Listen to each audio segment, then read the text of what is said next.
Mais moi, avant chaque combat, j'ai peur. Mhm. Avant chaque combat, je me dis, imagine, je termine un KO comme ça. Ouais. Là, on me voit sur tous les réseaux sociaux. Tu vois ce que je veux dire? Tout le monde pense de la même manière. Combien de fois tu as envie d'arrêter? Tout le monde.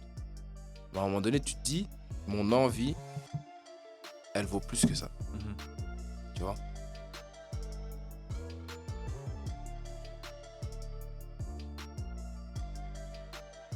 Bonjour, bonsoir tout le monde, bienvenue dans le podcast Au Mental, le podcast dans lequel on plonge dans l'état d'esprit des athlètes. Aujourd'hui, c'est un podcast spécial parce que, pour ceux qui le savent, notre tagline, c'est « Construire des champions ». Et on en accueille un officiel aujourd'hui parce qu'il a été, il n'y a pas longtemps, sacré champion du monde amateur de MMA, Patrick Abirora. Comment ça va, frérot? Ça va bien. Ça va très bien? Tout se passe bien. Nickel. Donc, j'introduis aussi Joël qui est avec nous. Joël qui est psychologue de formation et coach mental, qui sera avec nous dans tous les podcasts, dans toutes les discussions. Patrick, on a la nouvelle tradition dans notre podcast de commencer par une question. Ok. Quelle est ta définition d'un champion? Ah, c'est une bonne question.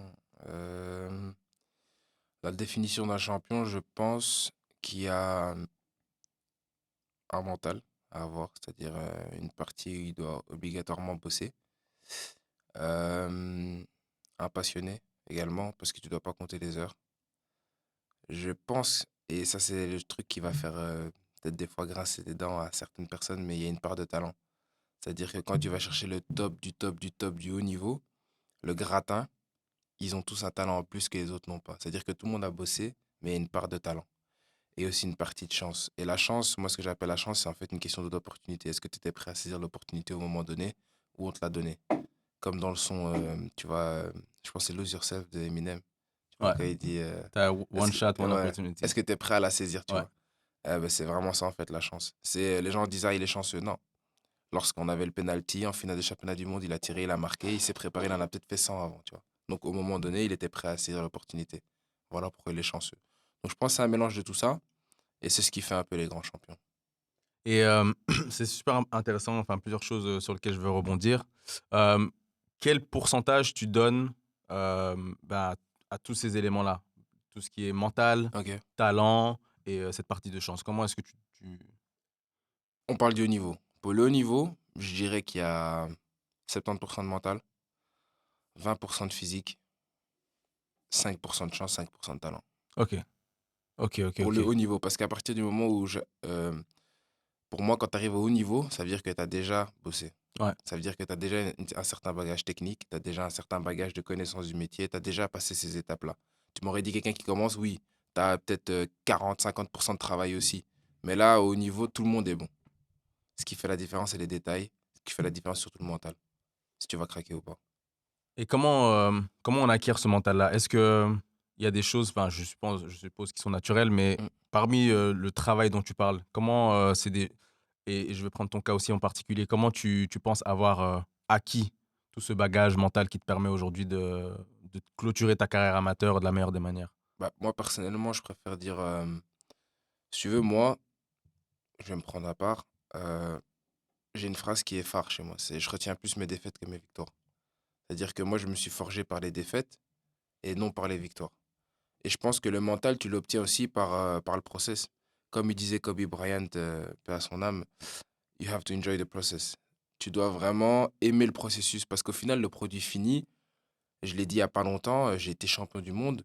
Ça m'a pas transcendé plus que ça. Parce qu'au niveau auquel j'étais arrivé, c'était un objectif atteignable, réalisable et que je devais réaliser.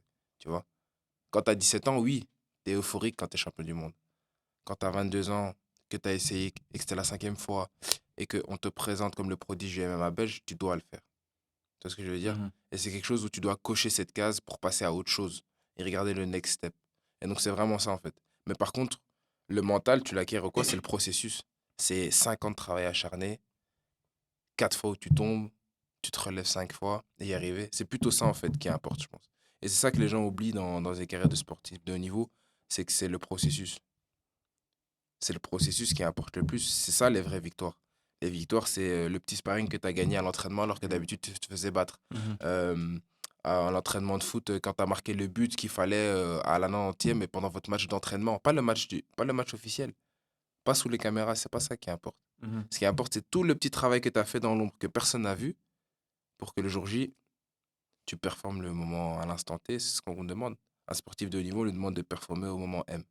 C'est là qu'on reconnaît les grands champions. Mais c'est intéressant ce que tu dis parce que je crois que tu l'avais dit aussi dans une autre interview. Aujourd'hui, il y a beaucoup de jeunes qui veulent se lancer Ouais, et ça. qui voient en fait que les réels ou Bien sûr, les highlights bien sûr. et ils comprennent pas que ça demande Ouais. énormément de travail. En fait, si tu veux, il y a un équilibre à avoir. Moi, j'ai 22 ans, c'est-à-dire que je fais partie de la nouvelle génération. Tu vois, je suis et sur les réseaux sociaux et dans la cage. Je manie un peu la communication, je fais des réels. Des fois, il y a des pages qui font des montages de moi, je les repartage. Mhm. T'as vu, j'aime bien la sap, j'aime bien le rap, j'échange avec des rappeurs. Les gens, ils voient des gazos qui me follow, Maïs qui me met en story, ils se disent, ouah, dinguerie et tout. Mais les petits jeunes qui écoutent, faut pas oublier. Moi, ça fait 5 ans, je suis champion du monde. Et là, maintenant, je me permets de commencer à, de temps en temps, partager certaines choses. Et il y a certaines choses où je me dis, il faut rester légitime. C'est la première chose que je me suis toujours dit. Tu peux aimer allez, la hype, le buzz, les réseaux sociaux. C'est normal, on a grandi dans ça. Ouais, Nous, c'est on est la clair. génération 2000. Mais reste légitime. N'oublie pas que tout ça marche parce que tu gagnes. C'est ça. Le moment où tu vas perdre, c'est fini. Ouais. Si tu fais la star sur les réseaux sociaux, mais que dans la cage, tu te fais taper un KO en 9 secondes, c'est mort. Mhm. Ça va pas marcher. Mais un KO en 9 secondes, puis partage sur les réseaux C'est sociaux. ça. C'est dans cet ordre-là. Et le problème, c'est que les nouvelles générations pensent dans l'ordre inverse.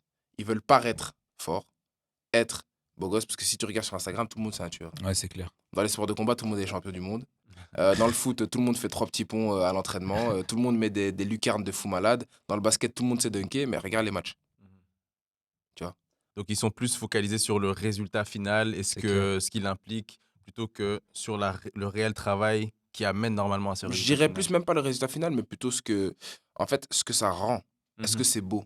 Ouais. Tu sais, par exemple, il y avait une phrase que je disais, t'as des boxeurs qui sont horribles à voir boxer. Horribles. Mais le seul boxeur qui a fait perdre une dent à Floyd Mayweather, c'est Maidana. Mhm. Il boxe comme ça, là, Ah ouais. mais il a cassé une dent à Floyd Mayweather. Mhm. Parce que des fois, c'est ce qu'on te demande dans le haut niveau, c'est l'efficacité. On te demande pas d'être beau gosse.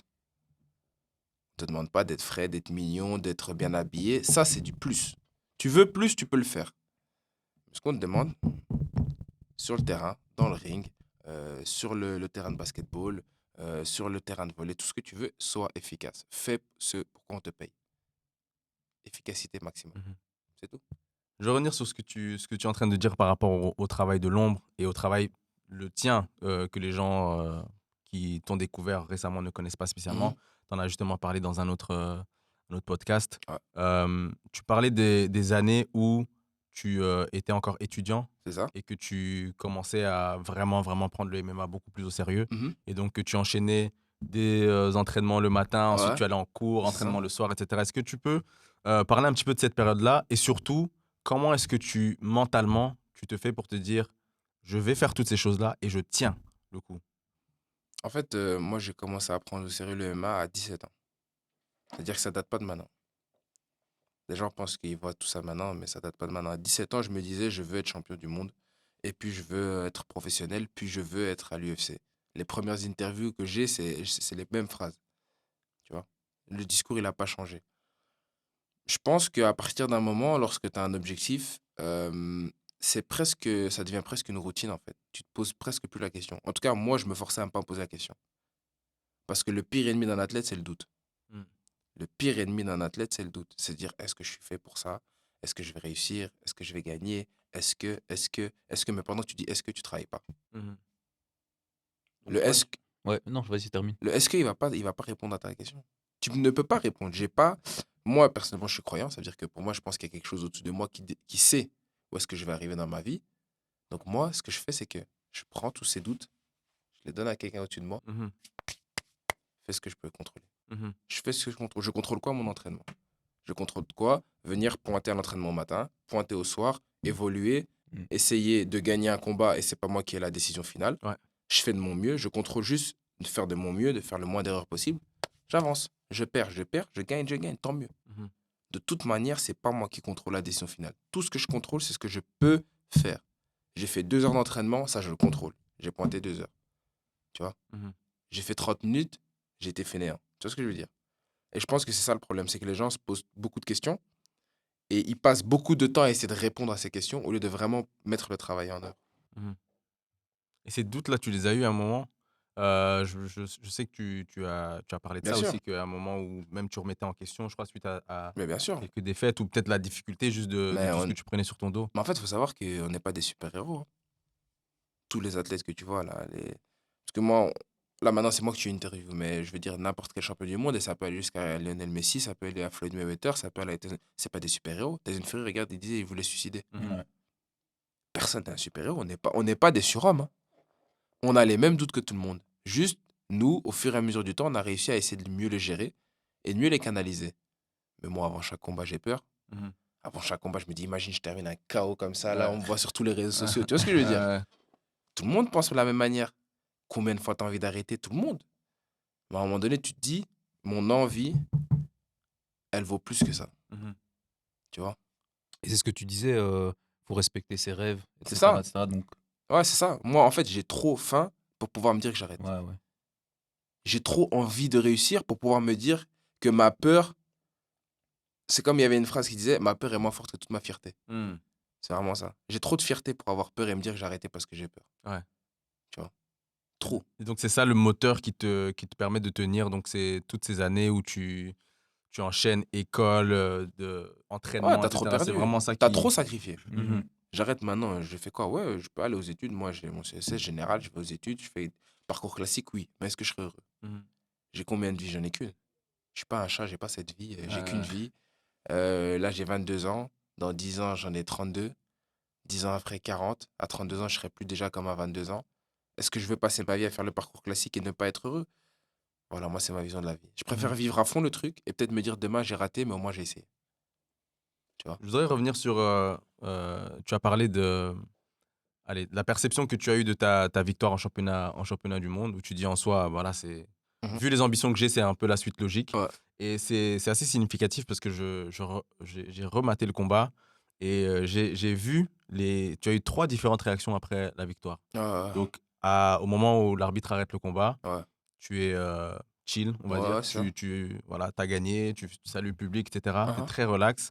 Quelques secondes après, petit moment d'euphorie où tu sautes au-dessus de la Ouais, cage, tu bien sûr. vas saluer ton Toujours. équipe, tes proches, etc., Ouais, bien sûr. etc. Et puis, tu reviens sur la cage et là, tu fonds en larmes. Mhm, Donc, il y a eu 3 émotions différentes. mhm. Est-ce que tu peux nous expliquer un petit peu ce moment-là et pourquoi ces différentes émotions? Qu'est-ce qu'il y a dans ta tête à ce moment précis? Ouais. Bah écoute, déjà, c'est intéressant que tu dis ça parce que c'est chouette, ça fait plaisir. Ce genre de questions. Euh, la première émotion, c'est une émotion d'habitude. Tu vois. J'ai l'habitude de mettre KO maintenant. Enfin, C'est la c'est routine. pas méchamment, mais Non, je veux mais dire, c'est. Un de plus ou un de moins. ni de manière arrogante, mais dans le sens où j'ai l'habitude que le combat se termine. Mhm, C'est-à-dire que quand l'arbitre arrête, c'est une réaction habituelle. Enfin, mhm, moi, je sais qu'il tombe KO, je sais que l'arbitre arrête, donc ça veut dire que là, mon cerveau n'est pas activé. Là, c'est de manière vraiment mécanique. Boum, c'est boum, je lève le bras, le public qui crie merci à tout le monde. Ensuite, l'euphorie parce que je passe au-dessus de la cage, parce que je vois mon coach et le public qui est en folie. Et il faut se dire que toute la salle, de toutes les nations, crie mon nom. Waouh. C'est la première fois que ça arrive dans l'histoire même de l'IMAF. Donc, c'est-à-dire que des mecs d'Australie, d'Afrique du Sud, Zimbabwe, ils crient ton nom. mhm. Pas, Incroyable. trick, pas. Donc, moi, en fait, je suis là et je suis avec le public, je suis galvanisé. Puis, il faut te dire qu'en fait, pendant une semaine, tu as ressenti 1 million d'émotions, Ouais. que tu as tout bloqué. Par exemple, moi, j'ai mes amis, ils savaient, ils m'envoyaient des messages et tout. Moi, je répondais à demain, tac. Ouais. Ou respect, tac. C'est tout, y a pas, j'allais pas dans la discussion parce que je voulais pas ressentir ces émotions Ouais. pour pas sortir du focus. Et en l'espace de 10 secondes, t'as tout qui s'arrête. En mode, les émotions, elles viennent d'un coup. Et là, c'est l'explosion, tu vois. Et pour moi, il y a deux formes les plus pures pour expérimenter tes émotions. Pleurer, la colère. J'ai pas de raison d'être en colère, donc tu fonds en larmes, Ouais. tu vois. Et c'est même pas des larmes de tristesse, c'est même pas des larmes de joie, en fait, c'est quelque chose qui Évacue, Ça hein. devait sort. sortir. Ouais, Ouais. c'est ça. Tu vois ce que je veux dire? Et puis tu te dis, ok, je l'ai fait. Et c'est juste ça, en fait. Après, tu passes à l'acceptation. Je suis champion du monde et j'ai tenu parole. Et je pense que c'est ça le truc le plus satisfaisant. C'est même pas d'être champion du monde. C'est de dire que quand je l'avais dit, que j'avais 17 ans, et que tu le disais aux gens et que les gens riaient, tu te dis, ben maintenant, 5 ans plus tard, je le suis. Et ça, c'est un truc, tu vois. Et je sais que maintenant, j'ai ma carrière en professionnel. Et je me souhaite la même chose. Mhm. Mais juste me dire que je souhaite à pas mal de gens de pouvoir se dire un jour, tu as dit quelque chose à des gens droit dans les yeux, et tu l'as fait. Mhm. pendant qu'ils y croyaient pas. Je souhaite à tout le monde de ressentir ce truc parce que c'est une dinguerie. Après, tu marches avec une confiance en toi de te dire, ben, en vérité, moi, j'ai une parole. Et là, tu te dis, ben, en fait, je suis invincible et j'arrive en pro en méchant. C'est quoi? En pro, quoi? Il va me falloir 10 ans pour le faire? Ok, j'ai fait 5 ans. C'est le double, c'est pas C'est ça. grave. J'ai pas peur. Il me faut 10 ans de travail, 10 ans de travail. Si moi, il me faut 10 ans et que d'autres, il a fallu 3 ans, c'est pas grave. Je sais que mentalement, je peux le faire. Physiquement, je peux le faire. Let's go. Tu vois. Mais surtout la manière dont tu l'as fait. Donc, t'es pas quelqu'un qui est arrivé en mode voilà, j'ai gagné, puis c'est bon. T'es quand Voilà. même passé par des Ouais, c'est étapes ça. très Bien compliquées sûr. pendant lesquelles d'autres peut-être auraient lâché. Ouais, Donc, c'est je ça que pense je que me tu as dis. un gros avantage par rapport Bien sûr. Mentalement, à je me beaucoup dis. d'autres, tu vois. Mentalement, je sais que. En tout cas, même dans ces championnats du monde, il n'y avait pas un combattant mentalement qui était plus fort que moi. Mhm. Comme je l'aime bien dire, en fait, les gens voient beaucoup. Moi, je suis un combattant avec beaucoup d'highlights, tu vois, des KO très rapides. Et les gens s'imaginent que. Tu sais, il y a cet archétype du type qui met KO rapidement, ben, il tient pas dans les rounds, Ouais. généralement. Il a du mal à tenir. Frérot, moi, s'il faut aller dans les eaux troubles, je vais y aller. Mais moi, je suis pas sûr que tu es prêt à aller aussi loin que moi. Ouais. C'est ça. Parce que, Est-ce que ceux, tout ça. Excuse-moi, vas-y, continue. parce que ceux qui ont vu la demi-finale, ils ont compris, au championnat du monde, à quel point moi, je veux être champion du monde. C'est au point de physiquement, j'ai plus rien. Ouais. Psychologiquement, je suis au bout. Mon coach est en train de dire là, on perd le combat. Et moi, dans ma tête, qu'une seule issue. La Victoire ou la mort. Ouais. Et c'était au point de, je te jure, que je le tapais, j'étais à genoux. À un moment donné, il m'a frappé, j'ai failli m'évanouir, je suis revenu à moi pour gagner. Et c'était juste ça, en fait. Il y a vraiment, si tu veux me battre, mets-moi KO ou endors-moi. Ouais, ouais. Et est-ce que tu sais quels sont les. Est-ce qu'à ce moment-là, tu es conscient de ce qui se passe? Est-ce qu'il y a des phrases particulières qui t'aident à ne pas tomber, à te relever Mais tu parles de ce moment-là où tu Mhm. n'as plus de jus et Ouais, voilà, ouais. mais que tu fais quand même les efforts pour terminer. Mhm. Est-ce qu'à ce moment-là, ou même peut-être pendant la pause, il y a des phrases particulières ou des choses particulières toi qui t'aident à tenir? Je pense à mes défaites. Je pense au moment où il va dire victoire de l'autre côté. Ça peut pas arriver. Je me dis non. Ouais. Je me dis pas encore une fois. Ouais. En fait, à chaque fois, je me dis pas encore une fois. Peut-être qu'une fois, je vais perdre, mais à chaque fois, je me dis pas encore une fois. J'ai pas envie de ressentir ça. Pas maintenant. Si je peux donner tout, en fait, je sais tellement à quel point, tu sais, il y a plein de fois où on se dit, par exemple, je sais pas moi, pour les footballeurs, j'en parle avec plein de gens, des fois, ils vont perdre 2-1. Ok. Et l'équipe, elle sort du match. Moi, je me rappelle quand on faisait du foot à l'époque, et on n'était même pas vraiment mort. Et là, on se regardait en mode, putain, on aurait pu donner plus. Ouais. Ouais. En vrai, ce sprint-là, j'aurais pu donner. En vrai, ces 10 mètres-là, j'aurais pu aller chercher. Et c'est ça, en fait. Moi, je me suis dit, si maintenant, il doit gagner, je dois sortir avec aucun regret. Ouais. S'il faut vraiment que je crache mes poumons, là, qu'il faut que je tombe par terre à un moment donné et que je ne sais plus me relever, c'est pas grave. Et c'est ce qui s'est passé. J'ai gagné, j'arrivais pas à me lever. Hein. J'étais à genoux, j'arrivais pas à me lever. C'est même pas que je ne sais pas me lever. Ouais. J'ai plus de force, j'ai plus rien. Je me suis dit, j'ai tout donné. Ça passe, ça passe, ça passe pas, frère. J'ai tout donné. Ouais. J'ai donné tout ce que j'avais.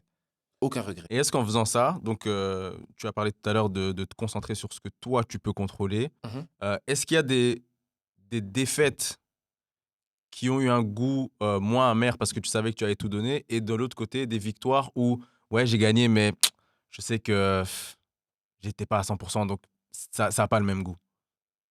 Bah, je dirais qu'il y a les premières défaites que j'ai eues, j'étais très jeune, donc j'avais pas encore beaucoup d'expérience et j'avais pas mon plein potentiel.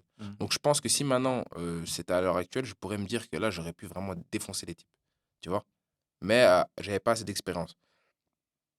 Une défaite qui m'a forgé, en tout cas, c'est contre Alvida Souyev, celui qui a fait vice-champion du monde en moins de 84 kilos. Ouais. Donc l'histoire, elle est belle. En plus, on était dans le couloir. Lui allait faire juste après moi. Et donc, on se donnait la force avant la finale. Mais c'est dire qu'on s'est affrontés et qu'on était tous les deux finalistes du championnat du monde une année après. Ouais. Pour te dire le niveau du fight qu'il y avait, tu vois. Ouais. Et ça m'a vraiment forgé cette défaite parce qu'au final, j'ai eu raison de croire en moi parce que tout le monde le donnait favori. Et au final, c'est une décision qui pouvait aller de l'un ou de l'autre. Et maintenant, je suis passé au-dessus de toute manière. Mais la seule victoire que je pense qui m'a vraiment resté en travers, c'est la victoire il y a 2 ans, je pense. Et c'est le premier combat où j'ai combattu avec les émotions.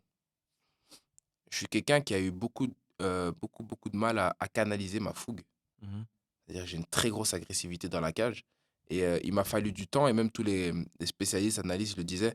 Mon style était incroyable, mais j'étais tellement fougueux et agressif que des fois, ça me faisait défaut. Mm. Et on arrivait à me contrôler à la cage. Et puis après, je perds bêtement parce que le mec a bloqué le combat. Ouais, ouais. C'est même pas il est plus fort.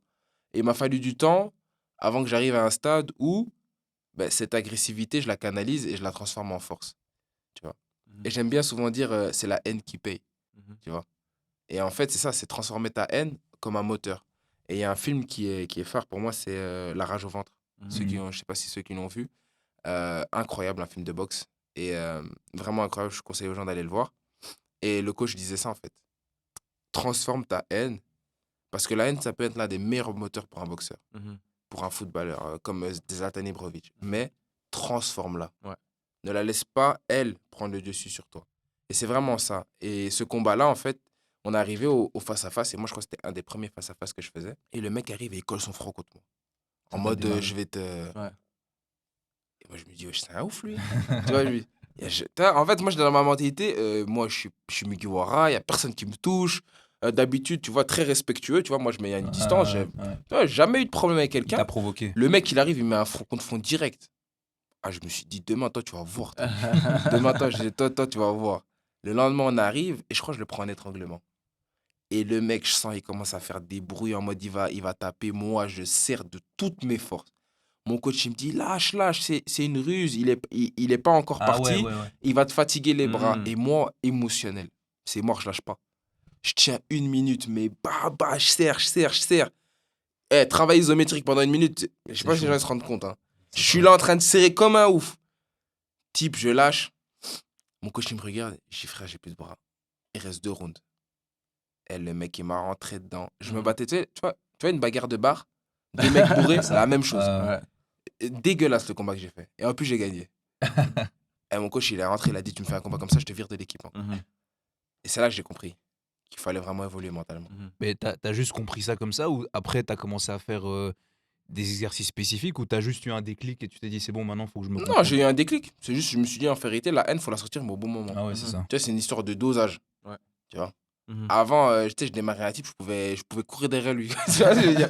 Alors que maintenant, il faut doser. Et puis, tu arrives dans le milieu professionnel, ça reste une discipline, en fait. C'est ça.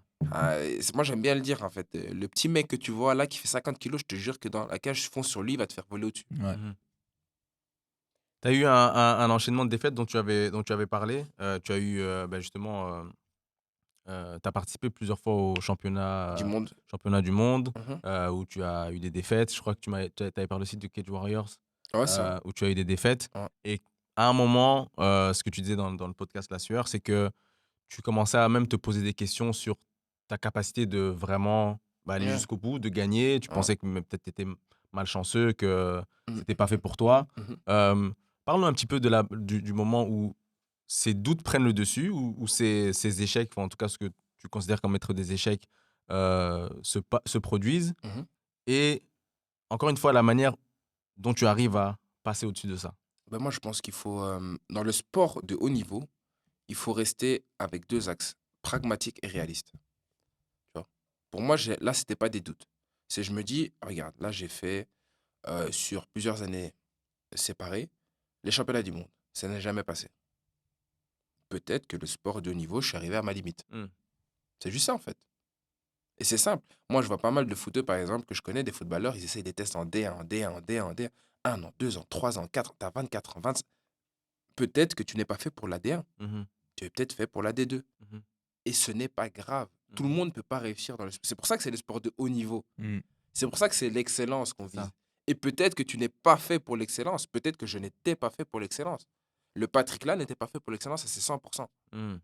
C'était soit il y avait un changement radical en moi, soit j'étais pas destiné à faire carrière d'MMA au plus haut niveau. Et c'est comme ça, et je l'accepte. Et Mhm. là, c'est pas une question de doute. Parce que je ne doutais pas. Je me disais juste, peut-être que je suis pas fait pour être champion du monde. Je n'ai peut-être pas le niveau. T'as des mecs qui vont participer 10 ans au championnat du monde, ils vont jamais être champion du monde. Mm. Et c'est comme ça, Mhm. tu vois. Et à ton avis, comment on arrive à distinguer, surtout quand on est passionné, comment on Ouais. arrive à distinguer OK, j'y suis peut-être pas encore, Mhm. je dois encore travailler, ou je Mhm. suis pas fait pour ça? Ok. Il y a ce qu'on appelle la marge de progression, et il y a ce qu'on appelle aussi le travail fourni. Si par exemple, tu fournis un travail monstre, tu es présent aux entraînements, pas à moitié. C'est-à-dire que tu n'es pas présent physiquement, tu es présent physiquement et mentalement. Tu t'entraînes, tu te donnes. Tu es là, tes coachs ils te voient, il te coach, il te donne, tu as une marge de progression, mais on voit que tu stagnes. Et à un moment donné, tu sais, un athlète, sa carrière, elle fait ça, à chaque fois. Mhm. Là-dedans, ça va bien, tu arrives à un pic, normalement, tu redescends. Mais tu vois que l'athlète, il arrive à son pic physique. Il a du mal à dépasser les échéances physiques qu'on lui donne. Mentalement, il n'arrive pas à supporter la pression du haut niveau. T'es peut-être pas fait pour ça. Mhm. Parce qu'il y a plein de gens, par exemple, moi, je peux citer 1 million de jeunes que je connais qui ont commencé, par exemple, le foot ou le basket, des sports super mainstream. Ils ont commencé quand ils avaient 7 ans. Super bon. Donc, eux, ils n'ont jamais dit qu'ils allaient faire carrière, mais ils évoluent dedans. Boum, ils arrivent en centre de jeunes. Très bon. 13, 14 ans, ils ont tous du talent. Donc, ils jouent. 16, 17 ans, le talent, c'est bien, mais maintenant, il faut travailler. Parce que là, maintenant, à 16, 17 ans, on commence à prendre des gens d'ailleurs. Il n'y a plus que vous qui étiez dans le centre des jeunes. Là, il faut faire sa place. Donc là, maintenant, il y a des coups un peu vicieux. Il y a la concurrence loyale, déloyale, les gens qui sont pistonnés, la pression de tu dois faire bien, sinon on va mettre quelqu'un d'autre. Assumez ça à 16, 17 ans. À 18 ans, les contrats pro, on n'en a rien à faire de qui tu es. Tu es un numéro, on te signe pour quelque chose, tu fais ce pour quoi on te signe. Assumez cette pression-là. Et donc la personne qui a commencé quand il y avait 7 ans, lui, il n'était peut-être pas destiné à faire une carrière professionnelle. Parce que être professionnel, c'est pas juste être bon. C'est ça. Être professionnel, c'est être un athlète Ouais. professionnel et supporter tout ça. Mhm. La diète, pas voir ses amis, pas voir sa famille, être seul, que personne comprenne tes problèmes, à part un autre athlète professionnel, supporter la pression, supporter les échéances, supporter le retournement de veste, supporter quand ça va pas et accepter quand ça va bien, mais ne pas prendre la grosse tête. Il y a trop de trucs. Ouais. Donc, tu as des fois des personnes qui sont peut-être pas faites pour juste le haut niveau. Mhm. Il faut savoir l'accepter. Tu vois. Et moi, c'était quelque chose que je m'étais posé de manière très réaliste. Est-ce que je suis fait? Oui ou non? Mhm. C'est tout. Et tu parles justement qu'après cette défaite contre Ali Dassuev, je sais Alvi. pas si... Alvi Dassuev, Dassuev, ouais. que tu as eu à ce moment-là un déclic qui était plutôt d'ordre mental. Mhm. Est-ce que tu peux nous parler justement de ce déclic et du Patrick d'avant et du Patrick d'après? Quels sont les éléments, selon toi, qui ont vraiment changé, qui t'ont permis de- d'utiliser cette défaite pour devenir un autre athlète? Si tu veux, le Patrick d'avant, c'était un Mugiwara qui n'avait pas peur de bosser, mais qui était insouciant. Et qui n'était pas conscient de son réel potentiel. C'est-à-dire que je bossais énormément pour pas beaucoup de résultats parce que, un, j'avais peur de sortir mon potentiel. Et deux, j'avais pas confiance en mon potentiel. J'avais pas assez confiance en moi dans mon potentiel pour sortir tout mon attirail. C'est-à-dire que je me réfugiais dans quoi? Dans le seul axe que j'avais performé dans le MMA à l'époque, c'est-à-dire le jiu-jitsu brésilien. Ouais. Donc, tu sais, je me réfugiais. Dès que ça boxait, je mettais un takedown, donc une amenée au sol, et je le gardais là, puis je le soumettais. Je voulais pas boxer. Mhm. Je voulais pas prendre de coups, je n'osais pas donner des coups, et ça me suffisait comme ça. Je gagnais mes combats comme ça, très bien. Mais à un moment donné, quand tu arrives dans le haut niveau, tu es obligé d'être à toi à 100%. Mhm. Et le combat contre Alvi, c'est ça en fait. À un moment donné, au 4e round, quand je me dis, putain, ça fait 3 rounds, c'est peut-être 2-1 pour moi, enfin 2-1 pour lui, Mhm. et je dois prendre les 2 autres rounds. Ouais. Et je me dis, mais il m'a frappé, j'ai pas mal. On a été au sol, j'ai pas mal.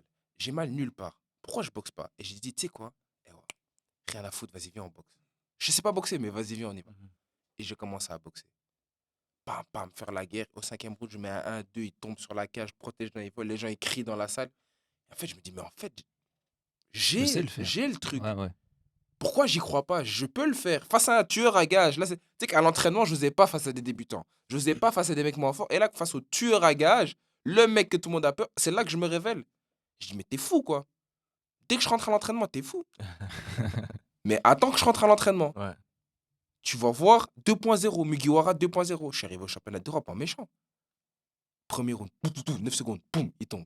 Deuxième jour, tout, tombe. Troisième jour, tout, tombe. Quatrième jour, tout, tombe. Les gens ils disent, non, ça y est, lui. Ouais. Là, ça y est, C'est lui. il est C'est le dopé, futur. Ouais. c'est pas possible, d'où il sort. Les gens ils me disent, mais qui est-il? Parce qu'en Mhm. fait, si tu veux, on n'a jamais parlé de moi.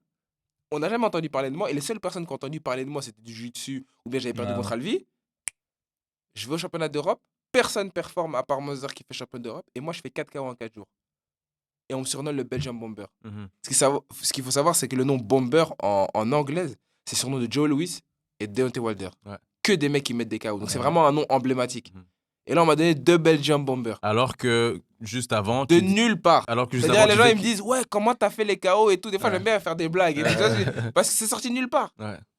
Tu vois? C'était même pas ta Tiens, et spécialité. j'ai un autre mec hier, il m'a demandé comment t'as fait. J'ai dit, ouais, j'ai mangé un snack. Tu vois ce que je veux dire? Parce que c'est sorti de nulle part. Mhm. En fait, c'était en moi, mais c'est moi, je l'ai jamais sorti. Je le savais pas. Moi, tu sais, que la première fois que je mets KO, je te jure, je mets la droite, le KO en 9 secondes, là, je mets la droite. Et en fait, moi, je continue à boxer. Et le type, il est par terre. Mhm. Et donc, tu vois que je tombe avec lui et j'essaie de frapper parce que moi, je savais pas Ouais, c'est c'était, ça. ce que c'était un KO. Mhm. Tu vois? Mhm. Deuxième jour, je mets une droite, boum, il tombe. Je dis, wesh, il se terre. Genre, je suis chaud comme ça. Ouais. Troisième jour, boum, il tombe encore. Quatrième jour, bam, bam, bam. Et en plus, quatrième jour, tu vois vraiment que c'est un KO avec la rage, quoi. Tout. Il tombe. Je me dis, wesh, ça y est, je suis trop chaud en vérité. Ouais. Et là, je me dis, tu sais quoi, en vérité, je suis trop chaud. J'arrive à finale, je dors. Comme ça. Donc, tu vois, l'histoire, elle est belle parce que même au moment donné où je me suis dit, on m'a donné tellement, bah, fallait qu'on me remette les pieds sur terre. Mhm. Travail. C'est pas parce que t'as mis 4 KO que ça y est, tu vas Ouais, mettre KO ouais, tout le ouais. monde, tu vas toucher, il va dormir, Mhm. tu vois. Mais ouais, c'est là que ça s'est révélé.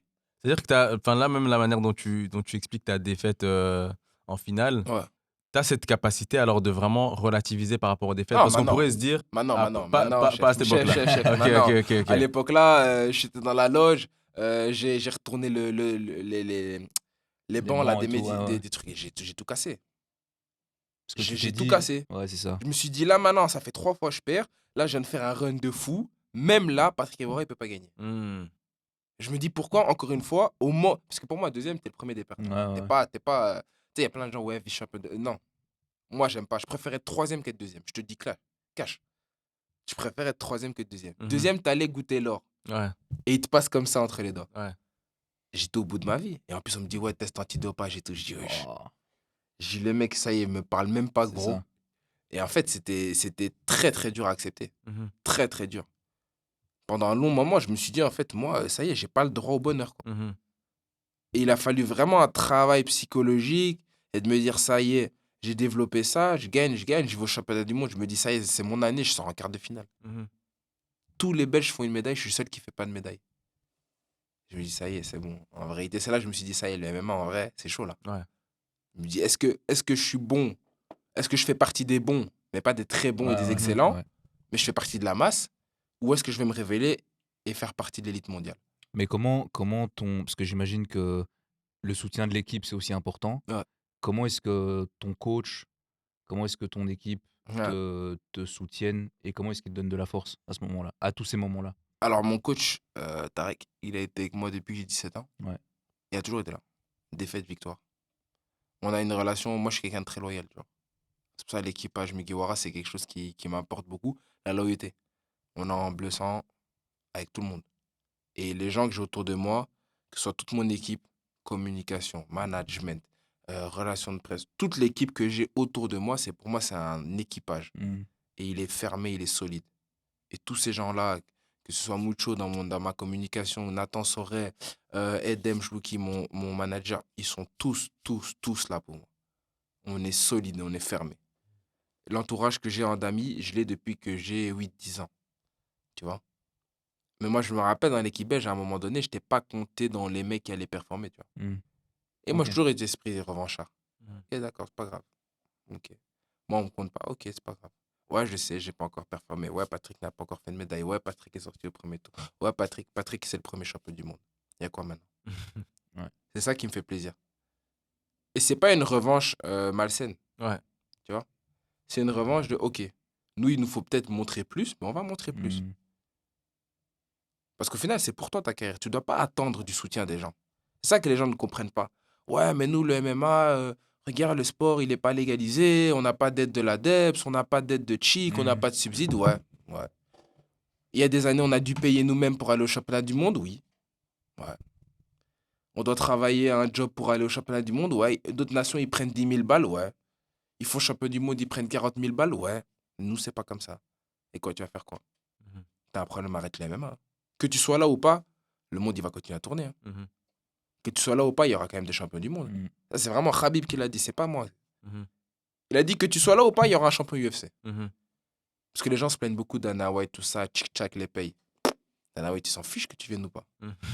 Tu vois? C'est ça. À toi de créer ton histoire pour pouvoir avoir ton mot à dire. Grave. Moi, c'est ce que je suis en train de faire. Mhm. Moi, je veux avoir un certain level pour que quand j'arrive à l'UFC, Dana White, ils me disent, ce petit-là, en vérité, on va le mettre bien. C'est ça. Pas, ouais, Dana White, il me paye pas, donc moi, je comprends pas. Donc, tu vas faire la guerre comment avec Dana White? Mhm. Tu vois ce que je veux dire? Et c'est ça, en fait. Tu sais où tu mets les pieds. Tu sais que tu fais pas du football, tu fais du MMA. Tu sais que c'est un sport inégalitaire. T'as un mec qui peut gagner 800 euros, t'en as un autre qui peut gagner 8 millions. C'est comme ça. Mhm. Tu sais qu'il y en a, il peut faire un super fight, prendre je sais pas combien de centaines de millions, l'autre, il peut prendre que 1000 balles. C'est comme ça. Mhm. T'es pas content, fais du football. Mais tu vas voir, le football, c'est pas pareil, c'est pas la même Ouais. chose. Hein. Vous êtes 400 millions à essayer de réussir. Grave. Ouais. Hein, tu vois, parce que tu dis peut-être que ça, c'est plus facile. C'est peut-être pas plus facile. Hein. Moi, j'ai plein de potes footballeurs, c'est chaud. Le milieu pro, c'est chaud. Mhm. Pour réussir et rester, c'est chaud de ouf. Donc, il y a du bon et du mauvais partout. C'est ça. Mais faut juste savoir dans quel chemin tu vas. Et donc, tu as mentionné l'UFC. Donc, là, on sait que tu as terminé ta carrière amateur. Mhm. Euh, Comment est-ce que tu te prépares à cette entrée en pro? Est-ce qu'il y a des choses que tu te dis, voilà, maintenant que je suis dans ce nouveau level, Mhm. il y a des choses particulières que je dois plus travailler, même psychologiquement, me préparer d'une telle manière, ou bien c'est juste, je suis dans la continuité de ce que je fais? Psychologiquement, faut se préparer aux retombées. Quoi, médiatique ou qu'est-ce que tu veux dire par là? Dans tout. Ok. Actuellement, en MMA, je pense, et peut-être même en sport de combat, je suis la tête le plus suivie en Belgique. Mhm. Je pense être, en tout cas peut-être le masculin. Du moins celui qui a la plus grosse hype. Mais ce qu'il faut savoir, c'est que demain, ça se passe mal, je perds un combat. Tout peut s'arrêter. Non, non, les premiers qui parlent de toi vont être les premiers à te dénigrer. Ouais. Et ça, mentalement, faut y préparer. Mhm. Tu vois. Ça, faut être prêt. Donc la pression médiatique, il faut y accorder une importance. C'est-à-dire que c'est important d'avoir des médias, c'est important d'avoir du soutien, c'est important de créer ton nom et avoir une certaine effervescence médiatique, mais il faut aussi savoir prendre du recul et te dire que ça, c'est à côté. Ce qui compte, c'est dans la cage. Mm. Si tu perds, tu dois être capable de revenir et gagner. Et pas te dire, mon métier s'arrête là maintenant, j'ai perdu, ça y est, c'est fini. Mhm. Également, la maturité physique. En professionnel, c'est des hommes qui auront plus la trentaine. Donc, il faut, Mm. faut atteindre une maturité physique assez conséquente. C'est pour ça qu'il faut prendre du temps et bien préparer les combats. Mhm. Euh, et une maturité psychologique. Tu vois. C'est un autre enjeu. Il y a de l'argent. Tu Mhm. vis de ça. C'est ton métier. C'est une autre pression psychologique. Tu sais, en amateur, tu disais, bah voilà, regarde, j'ai perdu. Ouais, bah voilà. En pro, tu relativises pas. Ouais, grave. Tu as peut-être perdu un contrat avec telle Ouais, organisation. ouais. Tu vois. Mhm. À l'UFC, ça se joue à 2 combats et tu sors de l'UFC. Tu vois ce que je veux dire? Donc, Ouais. c'est une autre pression psychologique. Et je pense que ça, les gens le négligent beaucoup et s'en rendent compte que quand ils sont dedans. Mhm. Moi, non, moi, je suis un passionné, ça veut dire que je suis un fan, ça veut dire que je regarde l'UFC depuis, je regarde comment ça se passe, même les embedded, comme ils appellent ça, donc Ouais. les trucs inside Ouais, la ouais, ouais. Fight Week et Ouais. tout, donc la semaine de combat, et on suit les combattants, je regarde tout. Ça veut dire que moi, je me prépare psychologiquement, et ça, c'est vraiment un truc où je pense que les gens ne se rendent pas compte, il faut se préparer avant même d'y atteindre. Les gens arrivent à ce niveau-là, puis ils disent, ok, ben maintenant, comment on fait? Non, non, non. Moi, je Ouais. me suis dit, ça faisait 5 ans que je me dis, je dois être champion du monde. Et comment je serai quand je serai. Mais après, maintenant, tu l'es. Après, tu sais jamais à 100% comment tu Sûr. vas être. Mais au moins, essayer de te faire un travail psychologique. Ça te permet déjà d'avoir une certaine latence où quand ça arrive, bah, t'es pas choqué. Mm. Tu vois. Moi, je suis un peu surpris de tout ce qui se passe, je vais pas te mentir. Je passe de quelqu'un, allez, un prospect du MMA, un mec qui est bon, à le prodige du MMA belge. Le porte-étendard du drapeau belge en MMA. Ça n'a rien à voir comme pression. Mhm. C'est une grosse Et, responsabilité. et voilà, et on parlait il y a quoi? Il y a quelques mois. Tu as vu mon statut que j'avais il y a quelques mois, tu le vois maintenant, il n'a Ouais. rien à voir. Ouais. Pourtant, tu dois rester le même, pas trop en faire, garder la tête sur les épaules, mais avoir une certaine distance parce que c'est un nouveau nom. Mais t'as que 22 ans, mais tu dois gérer une pression médiatique, mais tu dois gérer ton passage en pro. C'est plein de choses qu'on t'apprend pas. Mhm. Toi, à la base, t'es juste athlète. Toi, à la base, tu tapes des gens pour vivre. C'est tout ce Ouais. qu'on te demande de faire, tu vois. Mais après, on te demande en plus de devenir un athlète, une star et gérer tout ça. Ouais. Et un mec qui gère aussi la paperasse. Et tu vois ce que je veux dire. Mhm. Donc voilà, je pense il faut bien t'entourer et te dire que voilà, c'est le chemin dans lequel tu as choisi et c'est le passage en professionnel. C'est ça qu'on appelle un athlète professionnel. Mhm. C'est gérer tout ça. Et toute cette pression slash ce travail psychologique que tu Mhm, fais depuis le début, avec mhm, les défaites et là, maintenant, avec l'entrée en pro, ouais, comment il se manifeste? Est-ce que c'est... Là, tu parles de regarder des reportages, donc te mhm, projeter aussi. ouais. Est-ce que c'est par des lectures? Est-ce que c'est par des habitudes que tu as personnelles et qui te permettent de travailler ce mental? Comment ça se manifeste? Honnêtement, j'ai de la chance d'avoir, un tempérament très, on va dire, quelqu'un qui n'est pas, très émotif. Donc je Mmh. suis quelqu'un de très froid de base, donc ça veut dire très calme. Enfin, émo la seule émotion qui sortait, c'est de la colère, mais sinon le reste, je bloquais toutes les autres émotions. C'est-à-dire que toutes mes victoires, moi, ça me prend, par exemple, je vais gagner une ceinture, moi, tous mes potes, ils vont être en euphorie et cetera. Moi, ça va être le jour même, le lendemain, j'ai déjà oublié. La ceinture, je sais pas, je l'ai mis dans mon coffre, je l'ai mis là-bas, Ouais, j'ai déjà oublié. La médaille championnat du monde, je sais même pas où est-ce qu'elle est. Tu vois ce que je veux dire? ouais. Je suis très, j'attache pas d'importance au matériel. Hem, j'ai déjà, de temps en temps parlé à des coachs mentaux il y a 1 ou 2 fois, ça m'est arrivé occasionnellement pour voir ce que ça donnait. C'était intéressant, mais c'est pas quelque chose que j'ai semblé, avoir besoin. Mmh. Par contre, je peux te dire, une chose, c'est que je pense il y a une personne dans mon entourage qui est psychologue, confident, coach mental, truc et je pense que c'est important d'avoir ça dans ton entourage. Mmh. Moi, c'est mon conseiller, tu vois? OK. Et mon conseiller, c'est le mec avec qui tout ce qui passe dans ma tête, il va le savoir, Mmh. tu vois? Tout, tout, tout, tout, tout, tout. Que ça aille bien, ça aille pas bien, ça va bien, truc, j'ai envie de faire ça, demain, j'ai tout et je pense qu'il te faut ça dans ton entourage, tu vois? Mmh. Il te faut une personne que tu as confiance à 100% de te dire: «Écoute» et qui a les mots aussi, Mmh. tu vois? Ça veut dire qu'il te connaît. Moi, personnellement, c'est quelqu'un que je connais depuis qu'on a la dizaine d'années, donc ça veut dire, on se connaît par cœur et il a toujours eu les mots pour, tu vois? Te Et il te f motiver et ouais, c'est cetera. ça et il y a des gens, ils cherchent un coach mental, tu en as d'autres, tu sais, c'est leur compagnon. Enfin, moi aussi, j'ai ma copine qui m'aide beaucoup, tu vois? Mais je veux dire, mon conseiller, c'est vraiment l'épicentre de tout ce qui se passe dans ma tête. Mmh. Et je pense qu'il te faut quelqu'un comme ça dans ton équipe ou dans ton entourage quand tu arrives à un certain niveau, Mmh. que ce soit dans le sport ou autre. Tu vois, quand tu vois les Ouais, présidents, quand tu vois les grands PDG, ils ont tous un conseiller, ils bien ont sûr. tous quelqu'un qui est autour d'eux et qui te permet de te recentrer aussi quand ça va pas et surtout la personne qui va te dire: «Eh, là, tu divagues». Ouais. C'est quoi le rôle de ton en fait, il y a j'ai regardé quelques-uns de tes combats, dont, je crois le dernier combat, bah, que tu as fait La pour le finale, ch là, ouais, pour la finale. OK. Et en fait, j'ai été, très «ému» entre guillemets par, la manière dont ton coach, en fait, j'ai l'impression que ton coach, c'est une force tranquille, mais en même temps, il sait quand, tu vois, te mettre un bon coup de jus, Ouais. lors des combats. C'est quoi son rôle, Bah, dans ces moments-là? écoute, on a une relation très fusionnelle.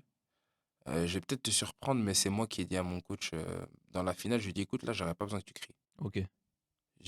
On se connaît, on se connaît vraiment à 100%.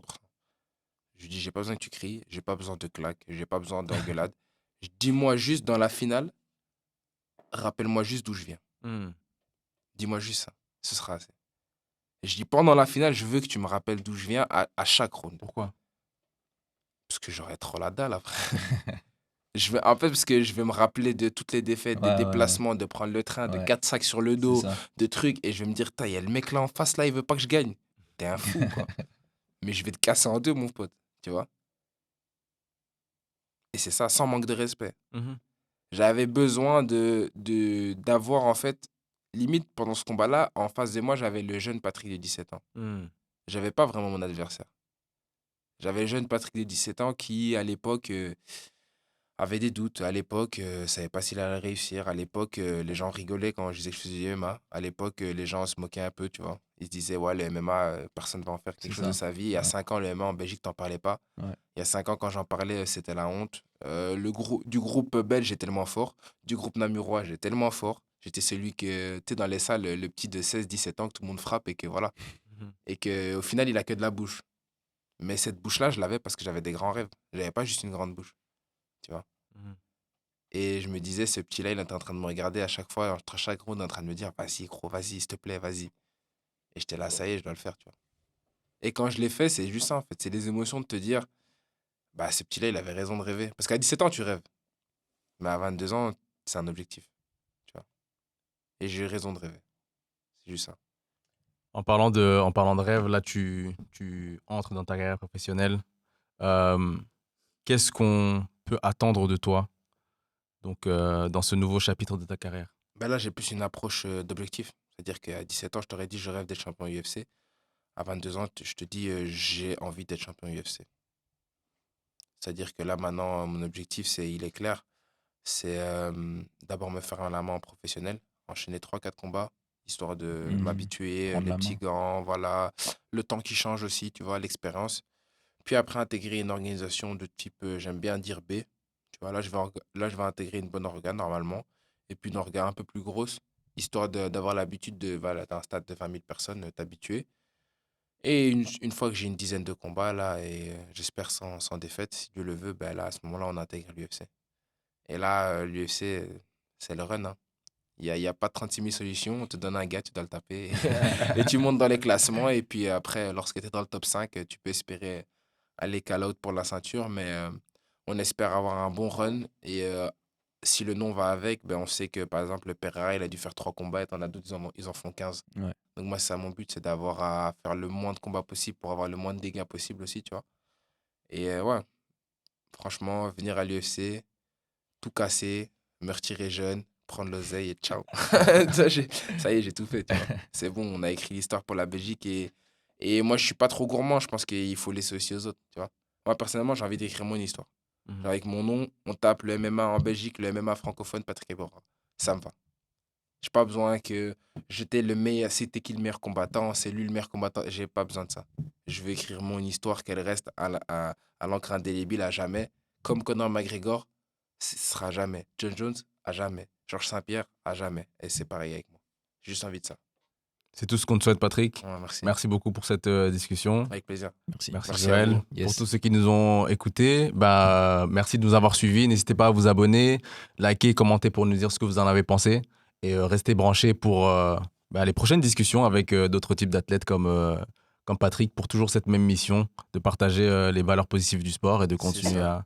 à construire d'autres champions. C'est ça au mental. Et ceux qui ont gagné le championnat du monde, je faisais tout le temps ça parce que c'est dans la tête. Exactement. C'est dans la tête. Donc au mental, les gars. Allez suivre. Thanks. Patrick, merci beaucoup. Avec grand plaisir.